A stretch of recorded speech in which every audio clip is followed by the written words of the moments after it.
Okay, alright. Update po tayo sa ngayon guys. Ang kinat na. Team Pau update po tayo sa ngayon guys. Ito naman sa ko, si Paulo Avellino.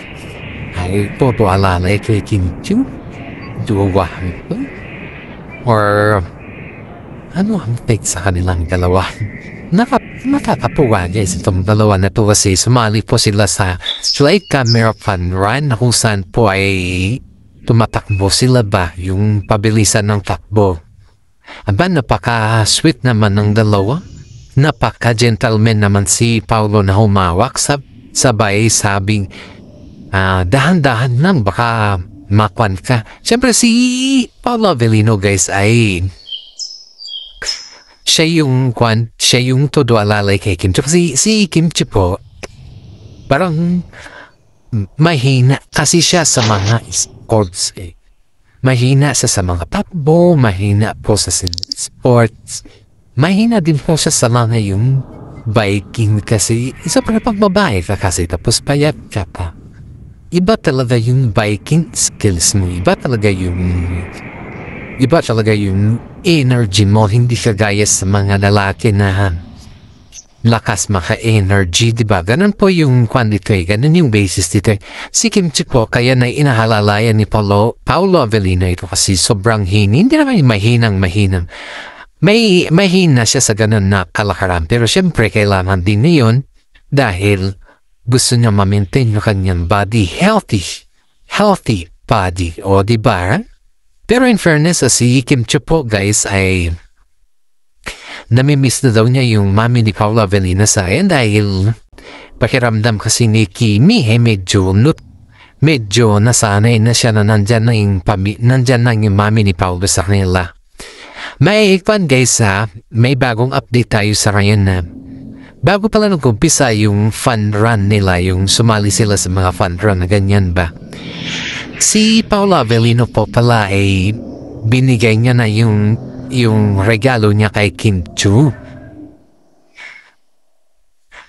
Pinili lang po niya yun sa I think dito nang sa Maynila niya binili pero hindi naman niya sinabi kung magkano or wala namang ganun. Basta si Paulo Avellino po pag iyan po ay nabili na mga gamit o regalo niya kay Kim Chu ay hindi naman yung sinasabi kung magkano yun or ano yung regalo niya. Hindi naman niya sinasabi yun guys kasi siyempre ang kasabihan kasi ni Paulo Avellino guys pag regalo is regalo, hindi mo pwedeng sabihin kung magkano yung presyo at magkano yung saan mo binili kasi si Paulo po kasi is napaka-secretive na tao.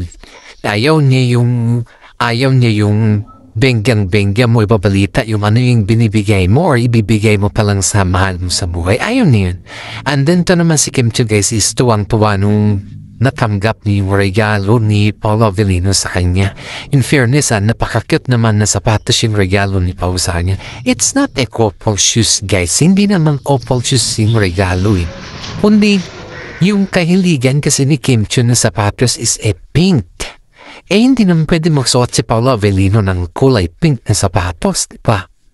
Eh, paborito kasi ni Kim Chu mga sapatos na mga kulay pink eh. Eh, hindi naman pwede. Okay lang ang damit na gumamit si Paulo ng sleeve na kulay pink. Pero yung sapatos na kulay pink, eh, hindi naman pwede. Yun kaya nga, si Paulo Avellino na lang yung nagregalo sa kanya. Pero in fairness, yung kulay pink na kulay na sapatos ni Kim Chu na rin niregalo ni Paulo Avellino is same style lang sila ni Paulo. Kulay black lang kasi kahit tao. Kaya same deal. Ang pinakaiba lang guys is yung kulay black kay Paulo at pink sito kay Kim Chu. Siyempre guys ay nagpapasalamat si Kim Chu kay Paulo Avellino dahil hindi daw niya akalain na magre-regalo si Paulo Avellino ng sapatos sa kanya. Siyempre kasi sabi daw kasi ni Paulo na hindi daw siya magre-regalo, yun pala pasimpleng regalo na pala yung ginagawa ni Paulo Avellino kay Kim Chu. And of course guys may bago tayong pasabog for today. Si Paulo Avellino pala guys ay bumibili nakabili na pala ng lupa at Parang, ayon dito sa ating legit na sources ha, dito sa ating chika bumbum guys ha, na parang yung lupa na yun na binili niya is near from malapit lang kay Kim Chu. At iyon daw yung bahay na dream house niya. At yun daw din yung bahay na ipapatayo niya para sa kanyang asawa. At mga, kumbaga, family. Para sa kanyang mismong pamilya. Yun daw yung, kasi sabi, di ba yung sabi ni mami ni Pauli is kailan siya magkaroon ng sariling ng bahay. Si Paulo po kasi ay may apartment lang siya at hindi pa siya nakapagtayo ng sarili niyang bahay guys. At sabi naman ni mami ni Paulo na tutulungan siya sa lahat ng mga pangangailangan. Pero ito kasi si Paulo ay hindi siya masyado sa mga ganyan na taktika dahil may mga trabaho pa kasi siya. Yun kasi yung inatubag niya yung trabaho nila muna. Kaya itong si Paolo Avellino po is medyo nagtitipid muna siya. Kaya sabi dito sa kanya na medyo dahan-dahan muna siya sa kanyang mga income. Dahil alam nyo guys, yung mapatayo ka ng bahay na yung income mo konti pa lang. Siyempre, iisipin mo dito na paano ka naman makaka-income ng malaki kung hindi ka marunong magtipid. Diba? Yung tipid factor muna tayo dito. Yung kasi kay Paulo guys, yung nagtitipid muna siya at kailangan niya na lang yung pag malaki na yung income, dun na rin siya sasabog at magpagawa ng bahay. Ganun kasi yung plano ni Paolo Avellino guys. Pero itong si mami ni Paolo kasi guys is parang atap na siya at nakita niya kasi yung potential ni Paolo Avellino na may niipon naman din na siya. Kaya itong si Paolo guys is nagganap-hanap ng lupa hanggang sa nakahanap po siya ng lupa at yun po. Ngayon, yung lupa na yun is near from Kim Chu's. Malapit kay Kim Chulan. Baka siguro guys, ang ninala pa nga ng mga iba. Parang si Kim Chu ata pa yung naghanap para kay Paulo, aba?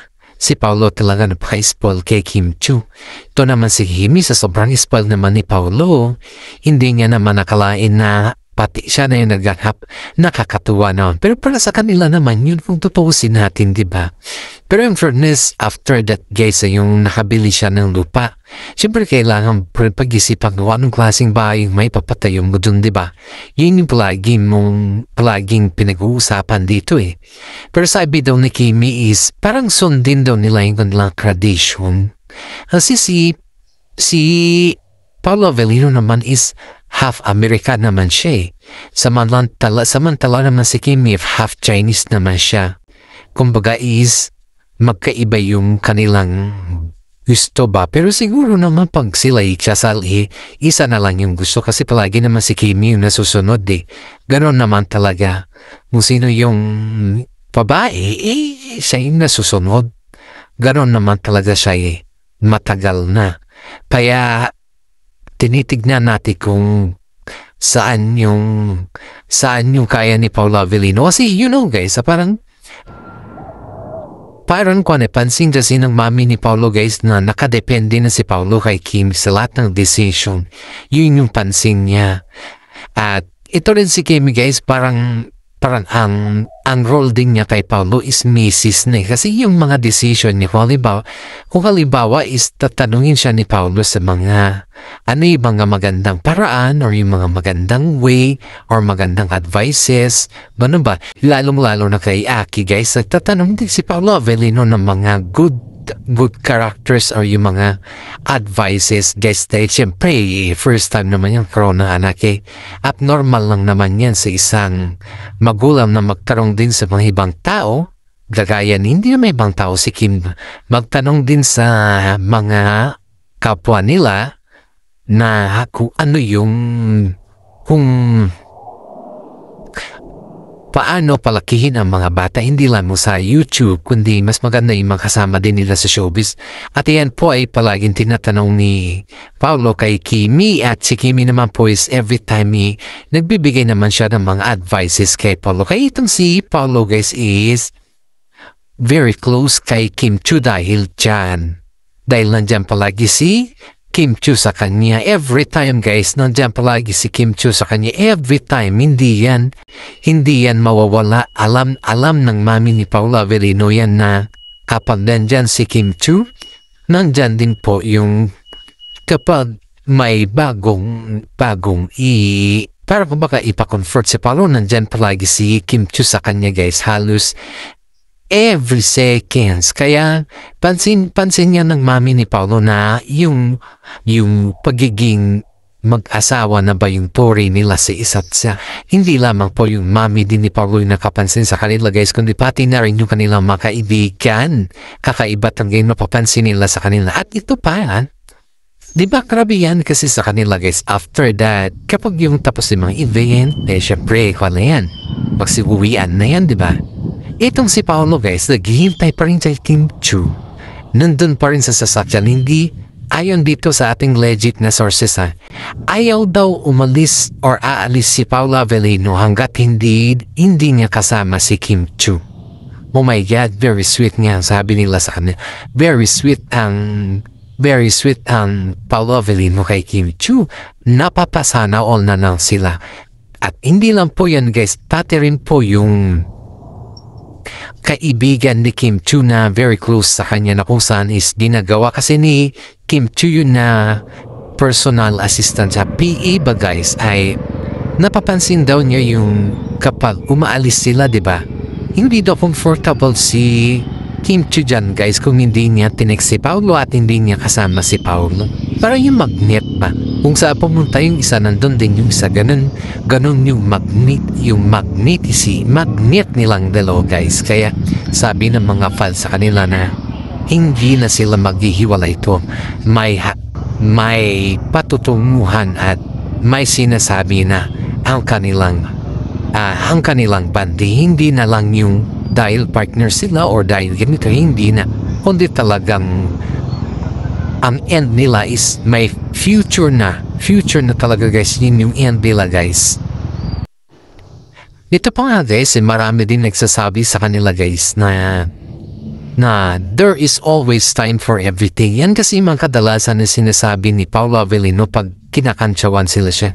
Kinakantsawan kasi siya guys dahil kapag may mga time na may nakakalimutan siyang things, itong si Kimi agad din kinatawagan na. So, ibig sabihin, alam lahat ni Kimi yung mga gamit niya. Alam na kung saan niya nilalagay at alam niya lahat guys. Kaya, iyan po yung napansin ng mga netizen sa kanya. Yung hindi lang netizen, kundi kaya yung mga kaibigan din niya guys na kasama nila kung tuwing nag-outing sila. Yung may mga nakakalimutan si Paolo, diba, na mga gamit niya. Kinatawagan niya si Kimi at ang mag-empake ng mga bag ni Paolo is si Kimi din pala guys. Diyan po natin makikita na si Kimi po is husband talaga yung touring niya kay Paolo Avellino. Aba, sabi nga ng mga karamihan ang masarap daw sa pakiramdam na si Paolo Avellino ay ganyan din daw yung touring niya kay Kimi na wife na talaga yung touring sa kanya. Siyempre guys, isipin mo to pag yung touring talaga sa'yo is wife na wife talaga yung touring sa'yo, kahit saan man pumunta, alam mo na kung ano na yung touring sa'yo. Proud na proud ka dyan, diba? Kahit naman siguro sino. Kaya marami po nagsasabi na si Paolo Avellino po ay napakaswerte kay Kim Chiu. Dahil si Kim Chiu po ay nag-umpisa din po yan sa wala.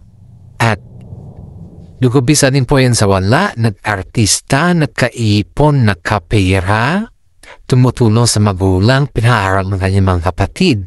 Isipin mo yung sakripisyo ni Kim Chiu sa kanyang pamilya. Ganyan po nagsimula si Kimi. Kaya si Kim Chiu po ang dami niyang mga progress na business sa ngayon.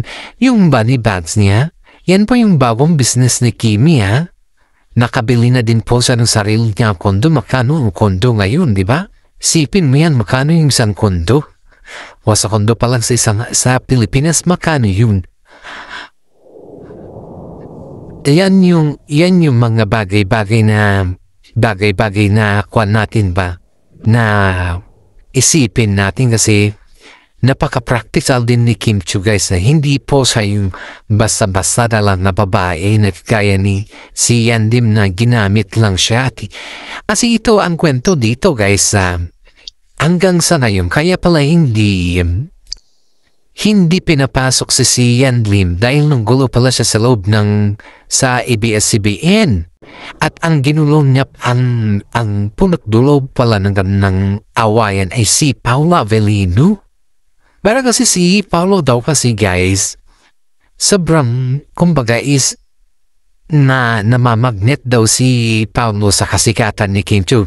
Instead of si Yan Lim yung nandun sa kasikatan niya, parang naiinggit na si Yan Lim sa very closeness sa kasikatan ni Kim Chiu, sa si Paulo Avellino. Dahil yung kasikatan naman ni Kim Chiu guys is nadala si Paulo Avellino dun Kaya lalong subikat yung dalawa. Yun po yung mga kwansa na yun guys. Yun po yung napapatamaan kay si Yan Lim sa ngayon na yung pakiramdam niya hindi siya yung pakiramdam niya hindi siya minahal ni Kim Chiu kundi mas minahal ni Kim Chiu si Paulo Avellino sa ngayon. Parang yung 12 years daw is just only a wasting year sabi ni Sian.